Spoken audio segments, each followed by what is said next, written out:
membiayai proyek-proyek pemerintah, yang mana proyek-proyek dan program-program ini diharapkan itu bisa meningkatkan kesejahteraannya masyarakat. Ini loh, perpajakan dan distribusi penghasilan. Artinya ketika saya membayar pajak, maka ada distribusi penghasilan saya ke orang lain. Ke atas Mbak, kita lihat judulnya dulu. Oke, taxation, income distribution, dan efisiensi. Jadi pajak, kemudian distribusi pendapatan, dan efisiensi dari pajak. Jadi ingat ya, pajak ini merupakan salah satu alat yang mana digunakan untuk membiayai dan menciptakan kesejahteraan sosial di sebuah negara. Jangankan di Indonesia, di Amerika pun, di negara maju, pajak itu merupakan faktor utama untuk mendorong perekonomian. Kenapa kok bukan dari hutang sih Bu? Gitu kan ya. Karena hutang itu akan menjadi beban bagi negara. Tetapi kalau pajak itu adalah pendapatan negara.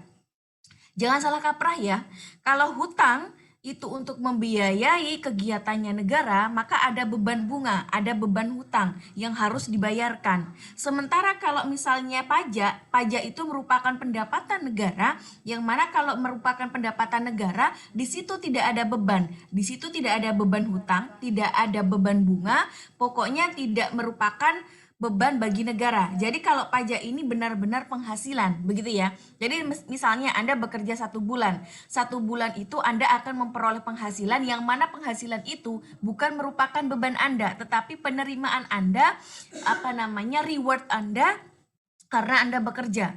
Jadi tolong bedakan antara hutang yang untuk pembiayaan misalnya infrastruktur, pembiayaan operasional negara, dengan pajak sebagai pembiayaannya gitu ya.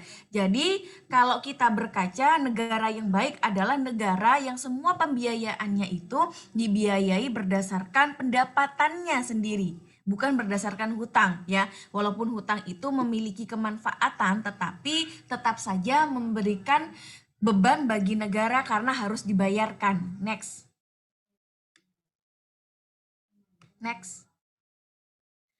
Oke, insiden pajak. Jadi insiden pajak ini sudah dijelaskan oleh teman-temannya ya teman-teman. Kemudian next saja.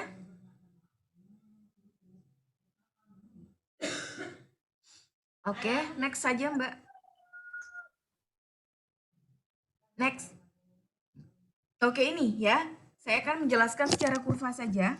Jadi kalau misalnya sebelum ada pajak ya, kurva demand dan supply itu berada di kurva 1 ya. Di situ ada titik di mana titik titik harga keseimbangan sebelum terkena pajak. Kemudian kita ke kurva 2 ya. Ke kurva 2 itu merupakan kurva setelah adanya pajak, di mana kurva 1 dan kurva 2 kalau kita lihat itu ada perbedaan harga. Harga yang pertama itu ada di PC ya. Kemudian yang kedua adalah di PD. Oke, saya nggak ngelihat ya, ini terlalu kecil gambarnya. Jadi intinya ada kenaikan harga gitu ya, dari yang price received by producer ya, kemudian naik menjadi PD, atau yang yang P PC ya, ini ya. Oke. Price paid by consumer. Jadi ada gini teman-teman, kenapa kok di dalam produksi itu ada pajak? Sebenarnya pajak itu idealnya harusnya dibayarkan oleh produsen ya teman-teman. Tetapi selama ini yang kita tahu biasanya PPN atau pajak pertambahan nilai, pajak komoditas itu selalu dibayarkan oleh konsumen. Jadi nanti ketika ada pajak, konsep dari Pareto efisien itu berjalan. Ketika saya membayar pajak, ketika saya membayar harga yang lebih mahal, itu saya merasa worse off gitu ya. Sementara pemerintah dan misalnya produsen yang menghasilkan barang itu akan merasa better off. Yang produsen akan menerima keuntungan, yang pemerintah akan merasa dirinya menerima pendapatan. Pendapatan pemerintah itu dari pajak. Maka perbedaan kurva 1 dengan kurva 2 itu terletak pada kurva ini harusnya supply ya. Oke, ini yang demandnya ternyata yang berubah. Oke, ini pajak ya. Pajak untuk komoditas karena dibebankan kepada konsumen ya. Jadi yang bergerak adalah demand curve-nya, bukan supply-nya ya. Tapi kalau secara teori memang awalnya kalau misalnya kita lihat biasanya pajak itu dibebankan kepada kurva supply, yaitu kurva produsen. Sedangkan demand itu kan kurvanya konsumen. Kalau di sini kita lihat kalau komoditas yang dibayarkan karena adanya pajak, nah itu yang bergerak adalah kurva demand ya. Oke, ini ada pergerakan dari D1 ke D2 ya. Oke, jadi harganya itu yang dibayarkan terlalu mahal ya teman-teman. Sementara komoditas yang dibeli itu menurun. Ini karena adanya pajak D1 menjadi DC aksen. Ini loh ya. Oke, next. Tolong dipelajari lagi ya. Nah, ini ya. Saya akan menjelaskan lagi itu kalau yang tadi secara konsumen ya teman-teman. Tetapi kalau secara perhitungan tetap kalau misalnya ada pajak itu dibebankan kepada produsen sehingga ada pergerakan, ada perpindahan, ada shifting, ada move on dari kurva supply dari S1 menjadi S aksen gitu ya. Tolong digerakkan Mbak dari S menjadi S aksen Mbak. Kursornya digerakkan dari S, nah menjadi S aksen. Nah itu dampak dari kenaikan pajak. Jadi kalau pajaknya naik maka harganya naik, iya atau tidak? Itu loh dari PC ya, anggaplah PC lah ya, menjadi PC aksen gitu di atas itu loh. Ya, yang ini Mbak, yang price received by produsen ya. Original price. Nah, itu menjadi PS aksen ya. Jadi ada kenaikan dari original price atau PO itu menjadi PC aksen, yaitu harga yang diterima atau yang dibayarkan oleh konsumen karena adanya pajak. Saya sudah katakan bahwa nanti yang berdampak pasti kepada konsumen. Walaupun secara grafis, secara hitung-hitungan nanti yang akan berubah dengan adanya pajak itu adalah kurva supply, bukan kurva demand gitu ya. Nanti ketika saya misalnya memberikan soal, tolong gambarkan secara grafis dan tolong hitung secara matematika pengaruh pajak terhadap keseimbangan pasar. Nah, kalian harus bisa langsung menangkap bahwa yang bergerak itu adalah kurva supply. Ya, yang berubah adalah kurva supply secara hitung-hitungan ya teman-teman, secara konsep, secara teori. Next. Oke, ad valorem tax. Nah, ad valorem tax ini adalah pajak yang dibebankan kepada ini ya, restoran, kemudian makanan dan pakaian. Oke. Sama seperti Pigovian tax. Kalau Pigovian tax itu adalah pajak yang dibebankan kepada produsen yang menghasilkan polusi ya. Jadi kalau yang kalian mendengar Pigovian tax itu adalah pajak yang diperoleh dari karena pemerintah membebankan pajaknya itu kepada perusahaan yang menghasilkan polusi atau eksternalitas negatif ya. Jadi itu yang namanya Pigovian tax. Kalau yang ad valorem tax ini ya, jadi pajak yang tarifnya diberikan kepada ini ya, makanan, pakaian, restoran dan seterusnya. Oke. Jadi yang diberikan kepada proporsi harga seperti makanan, pakaian dan seterusnya. Next. Ini ya, seperti yang sudah saya jelaskan tadi ya. Ketika secara konsep kalau tidak ada pajak itu posisinya pada equilibrium di atas. Sementara kalau ada pajak ini ya, karena yang membayar adalah konsumen ya, maka pergerakan dari kurva demand itu dari D1 menjadi D aksen, teman-teman. Yang bawah Mbak, menjadi D bawah ya. Jadi kalau secara hitung-hitungan, secara konsep yang berubah itu kalau ada pajak adalah kurva supply, tetapi karena biasanya pajak pertambahan nilai atau pajak barang itu dibebankan kepada konsumen, maka kurvanya seperti ini, seperti yang bawah, pojok kanan atas. Silakan dikorek-korek Mbak, pojok kanan atas. Nah, pertama dia ada di posisi P0. P0 itu adalah P0, Mbak. Nah, itu adalah harga keseimbangan awal sebelum dibebankan pajak. Ketika dibebankan pajak, maka posisi keseimbangannya akan menurun ya, menjadi di PC. Nah, itu ya. Itu adalah posisi keseimbangan baru adanya pajak. Kemudian harga yang harus dibayarkan oleh konsumen itu menjadi yang atas sendiri, Mbak. Nah, itu ya. Jangan yang bawah. Itu adalah harga yang diterima oleh produsen, teman-teman. Yang di keseimbangan yang bawah itu, lihat, Mbak, yang PC bawah, Mbak, PC bawah, sorry, nah itu adalah harga yang diterima oleh produsen. Sementara yang atas ya, yang atas sendiri itu adalah harga yang harus dibayarkan konsumen setelah pajak. Jadi beda ya, teman-teman. Kalau yang bawah itu adalah harga yang diterima oleh produsen setelah adanya pajak, yang atas itu adalah harga yang harus dibayarkan oleh konsumen setelah adanya pajak, di mana proporsi untuk membeli barang tersebut itu berkurang. Tolong, Mbak, itu berkurang sepertinya, Mbak. Dari Q3 menjadi Q1, Mbak. Q3, nah itu bergerak ke kiri. Nah, ya. Nah, itu bergerak ke kiri. Berarti dengan adanya pajak itu menurunkan kesejahteraannya konsumen. Karena konsumen itu harus membeli lebih mahal, tetapi kuantitasnya harus turun ya. Karena harganya naik, secara konsumen hukumnya kalau harga naik, maka kuantitas barang yang diminta itu pasti menurun. Next. Kemudian ini yang seperti yang saya sampaikan tadi ya, teman-teman, ya. Jadi kalau misalnya ini adalah kurva penawaran tenaga kerja ya. Kalau misalnya tenaga kerjanya itu menurun ya, wage rate jadi ada penurunan penurunan permintaan tenaga kerja, maka harga dari tenaga kerja yaitu berupa gaji itu menurun juga ya, dimana kurva supply tenaga kerja itu selalu slope-nya positif dan tegak lurus dia ya. Jadi kalau kurva penawaran tenaga kerja itu seperti kurva penawaran yang biasa ya, tapi di sini memang diluruskan karena asumsinya adalah penawarannya tetap ya.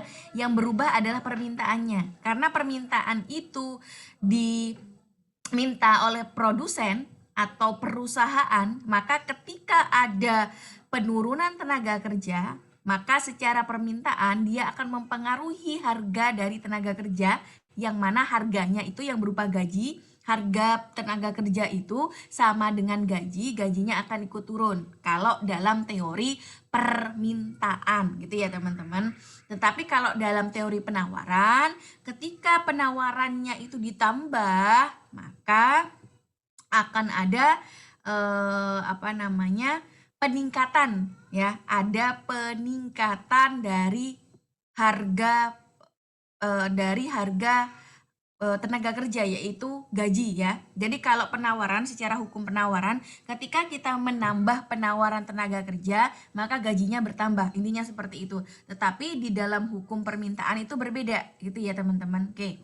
Kemudian ini adalah kurva MC sama kurva ATC. ATC itu apa, teman-teman? Average cost ya. Nah, yang mana kurva penawarannya, teman-teman? Kurva penawarannya kita yang mana? Di sini ada MRS, ada kurva demand. Yang mana kurva penawarannya kita? Ada MC, ada ATC. Yang mana kurva penawaran kita? Kurva penawaran yang mana, teman-teman? Halo, yuk cepet.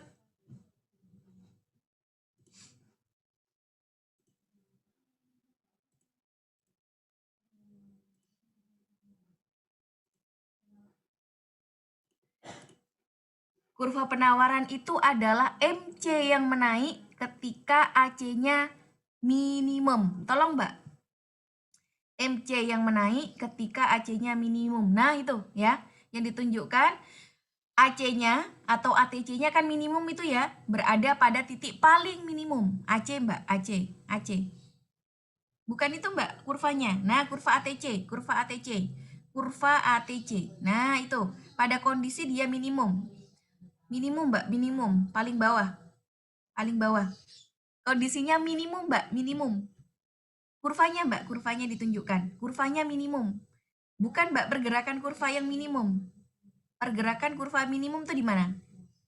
Pergerakan kurvanya yang minimum di mana? Coba dilihat. Kurva minimum itu berada di mana, teman-teman? ATC, Bu. Iya, yang mana? Yang minimum, yang saya maksudkan. Titiknya itu yang mana? Nah, itu yang dibulet-buletin barusan itu loh. Yang mana, Mas? Siapa ini yang menggerakkan ini? Yang minimum, yang minimum. Gerakkan dengan kursornya. Nah, itu ya. Oke, yang digambar sama Mbak Rofikia itu. Nah, itu adalah titik minimum dari ATC. Maka ketika ATC-nya minimum atau average cost-nya minimum, kemudian MC-nya naik, nah itu dikatakan sebagai kurva penawaran, teman-teman.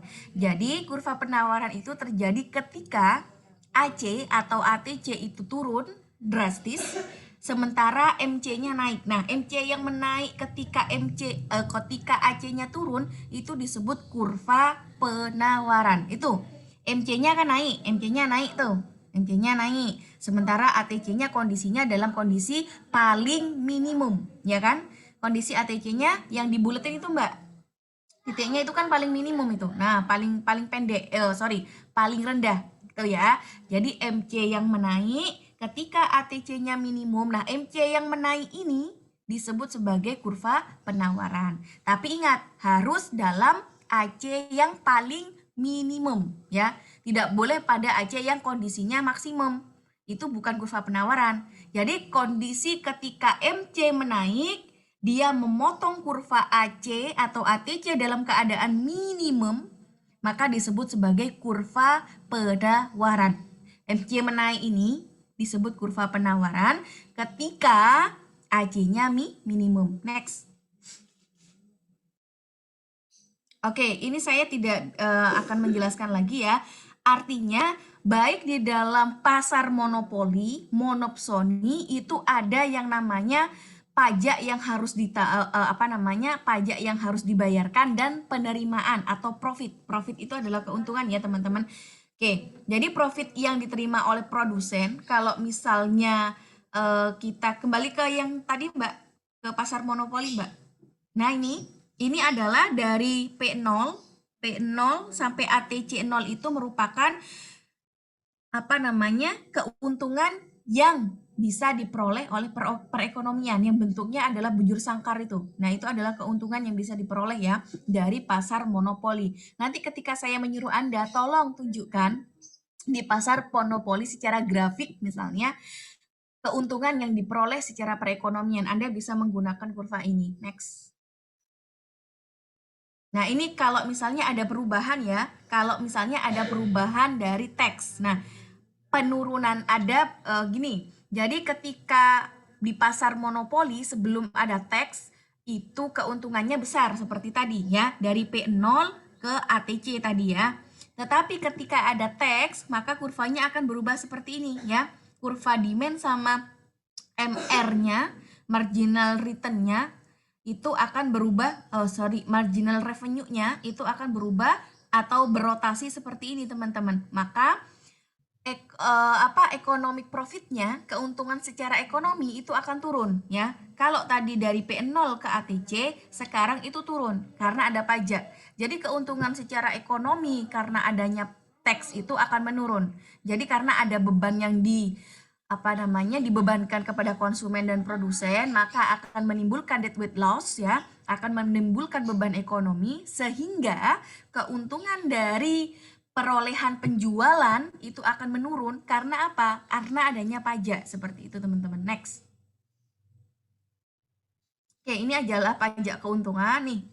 Nah, ini yang saya maksudkan ya. Jadi pajak yang dibebankan kepada perusahaan seperti pajak pertambahan nilai itu seharusnya memang dibayarkan oleh perusahaan, teman-teman.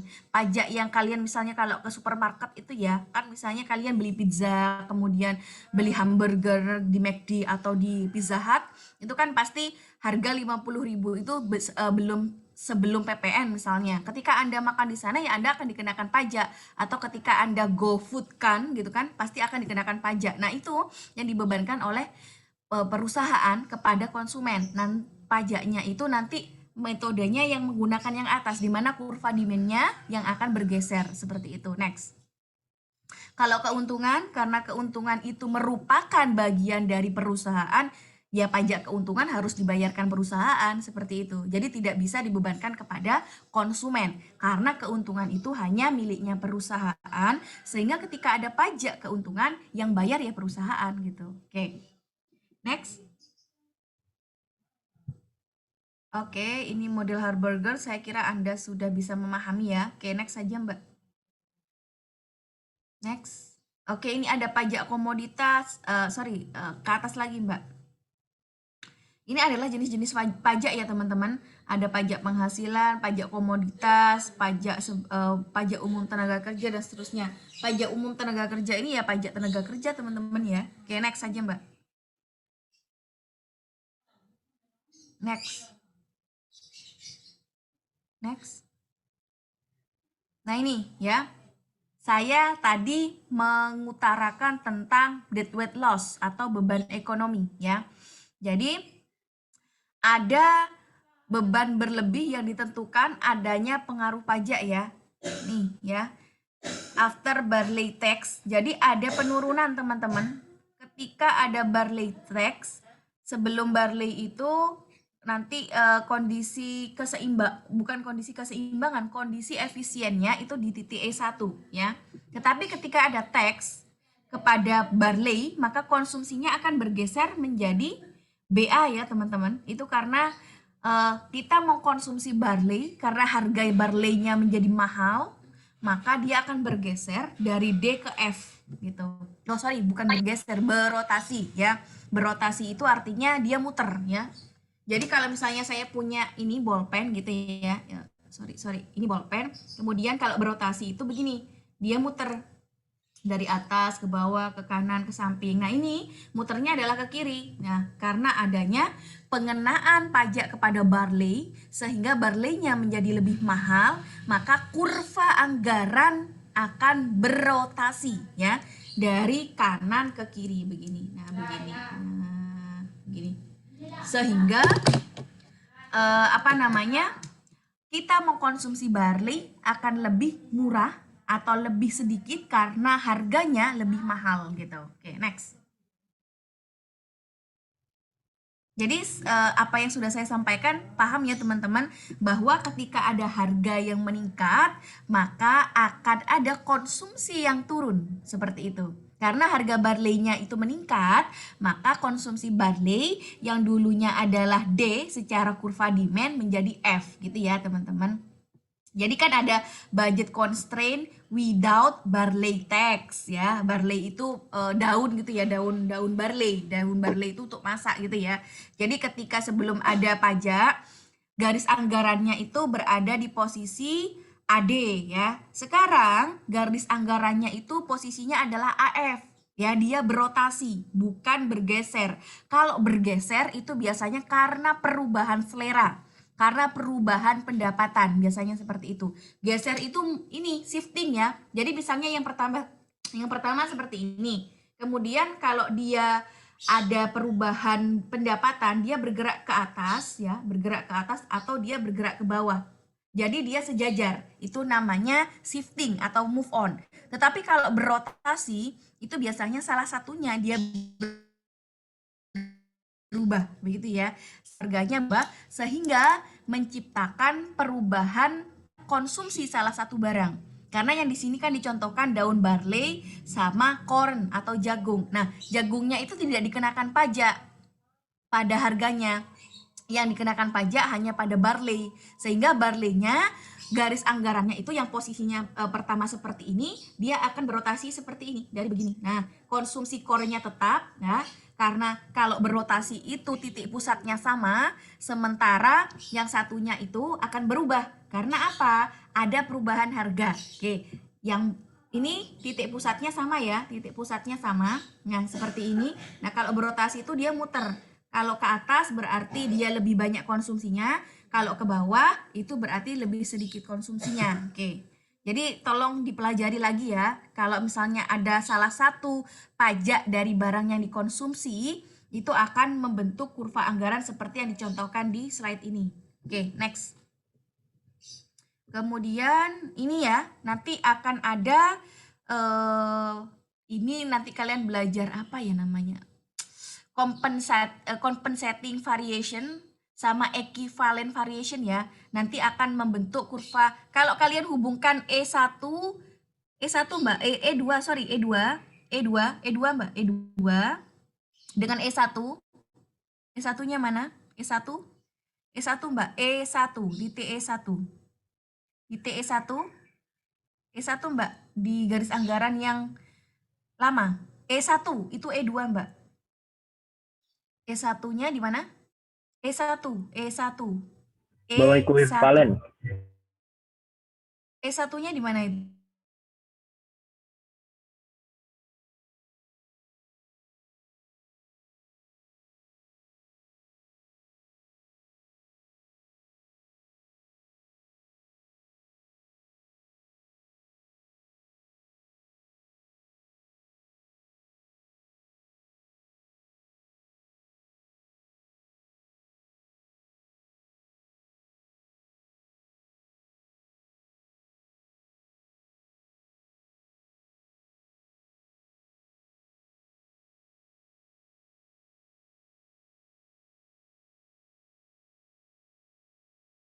Equivalent variation dan compensating variation ya.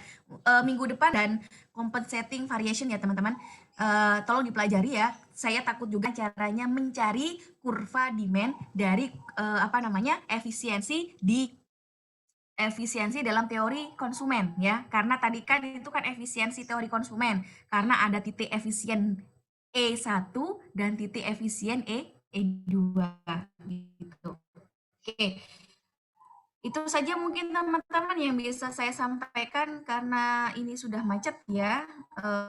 Apa yang disampaikan teman. Ada pertanyaan ya. Jadi tolong dipelajari teman-teman bagaimana pasar monopoli kalau misalnya dia ada tax, perubahan demand-nya seperti apa gitu ya. Kalau misalnya dia tidak ada, sebenarnya ada excess burden-nya teman-teman itu. Mungkin kita akan mempelajarinya di next pertemuan saja, nggak apa-apa. Oke, itu saja mungkin ya teman-teman. Jadi yang bisa saya sampaikan.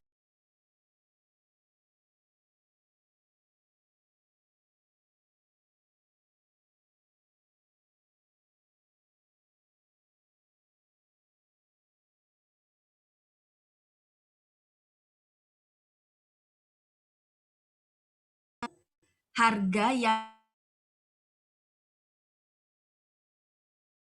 harus tahu di mana kurva demand-nya, kurva D-nya itu nanti bergeser gitu. Berotasi ya, berotasi ke kiri, berotasi ke kanan. Itu kalian sampaikan, semoga bermanfaat ya. Dan minta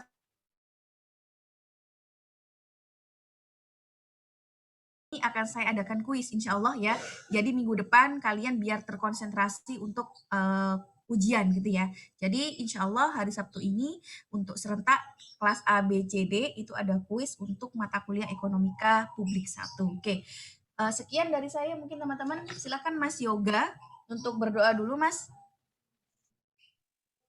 Ya baik, terima kasih. Sebelum mengakhiri acara kuliah pada hari ini, marilah kita berdoa menurut agama dan kepercayaan masing-masing. Doa dipersilakan.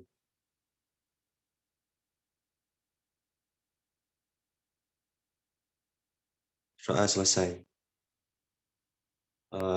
Oke, terima kasih banyak ya. Semoga bermanfaat dan tolong sekali lagi tolong pelajari kurva-kurvanya yang ada di bukunya Rosen maupun di buku-buku lain sehingga nanti bisa memantapkan Anda mengerjakan kuis dan ujian. Karena memang publik itu full teori mikro ya teman-teman. Tadi itu banyak mikronya sebenarnya. Nanti minggu depan saya akan lengkapi. Oke, terima kasih dan saya ucapkan alhamdulillahirobbilalamin. Wassalamualaikum warahmatullahi wabarakatuh.